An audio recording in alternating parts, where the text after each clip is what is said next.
troops were brought up to the area thus left vacant by the fire, and the people within the citadel saw that their condition was hopeless, there arose, as there always does in such cases, the desperate struggle within the walls whether to persist in resistance or to surrender in despair. There was an immense mass, not far from 60,000, half women and children, who were determined on going out to surrender themselves to Scipio's mercy and beg for their lives. Hasdrubal's wife, leading her two children by her side, earnestly entreated her husband to allow her to go with them, but he refused. There was a body of deserters from the Roman camp in the citadel, who, having no possible hope of escaping destruction except by desperate resistance to the last, Hasdrubal supposed would never yield. He committed his wife and children therefore to their charge, and these deserters, seeking refuge in a great temple within the citadel, bore the frantic mother with them to share their fate. Hasdrubal's determination, however, to resist the Romans to the last soon after this gave way, and he determined to surrender. He is accused of the most atrocious treachery in attempting thus to save himself, after excluding his wife and children from all possibility of escaping destruction. But the confusion and din of such a scene, the suddenness and violence with which the events succeed each other, and the tumultuous and uncontrollable mental agitation to which they give rise, deprive a man who is called to act in it of all sense and reason, and exonerate him almost as much from moral responsibility for what he does as if he were insane.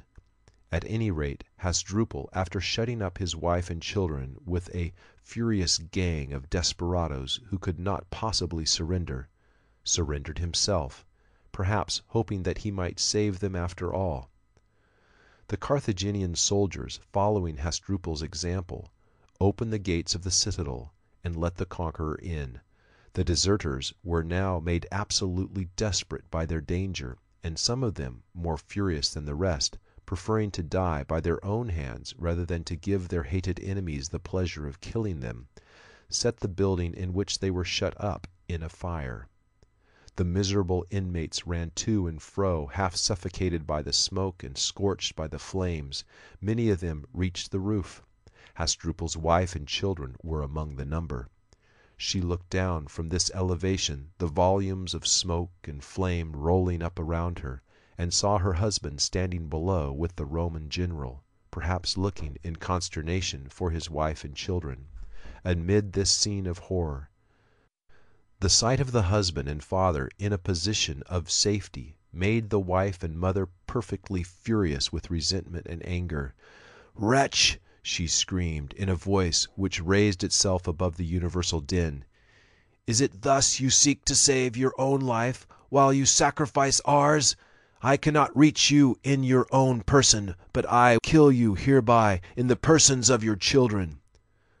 So saying, she stabbed her affrighted sons with a dagger, and hurled them down, struggling all the time against their insane mother's frenzy, into the nearest opening from which the flames were ascending, and then leaped in after them herself to share their awful doom. The Romans, when they had gained possession of the city, took most effectual measures for its complete destruction. The inhabitants were scattered into the surrounding country, and the whole territory was converted into a Roman province. Some attempts were afterward made to rebuild the city, and it was for a long time a place of some resort, as men lingered mournfully there in huts that they had built among the ruins.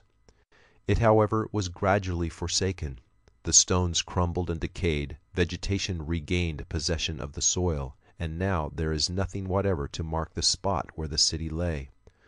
War and commerce are the two great antagonistic principles which struggle for the mastery of human race, the function of one being to preserve, and that of the other to destroy. Commerce causes cities to be built, and fields to be cultivated, and diffuses comfort and plenty, and all the blessings of industry and peace. It carries organization and order everywhere. It protects property and life. It disarms pestilence, and it prohibits famine. War, on the other hand, destroys. It disorganizes the social state. It ruins cities, depopulates fields, condemns men to idleness and want, and the only remedy it knows for the evils which it brings upon man is to shorten the miseries of its victims by giving pestilence and famine the most ample commission to destroy their lives. Thus war is the great enemy, while commerce is the great friend of humanity. They are antagonistic principles, contending continually for the mastery among all the organizations of men. When Hannibal appeared upon the stage, he found his country engaged peacefully and prosperously in exchanging the productions of the various countries of the then known world, and promoting everywhere the comfort and happiness of mankind. He contrived to turn all these energies into the new current of military aggression, conquest, and war. He perfectly succeeded. We certainly have in his person and history all the marks and characteristics of a great military hero. He gained the most splendid victories, devastated many lands, embarrassed and stopped the commercial intercourse which was carrying the comforts of life to so many thousand homes, and spread, instead of them, everywhere privation, want, and terror, with pestilence and famine in their train. He kept the country of his enemies in a state of incessant anxiety, suffering, and alarm for many years, and overwhelmed his own native land in the end in absolute and irresistible ruin. In a word, he was one of the greatest military heroes that the world has ever known. End of chapter 13. Recording by hearhis.com. End of Hannibal by Jacob Abbott.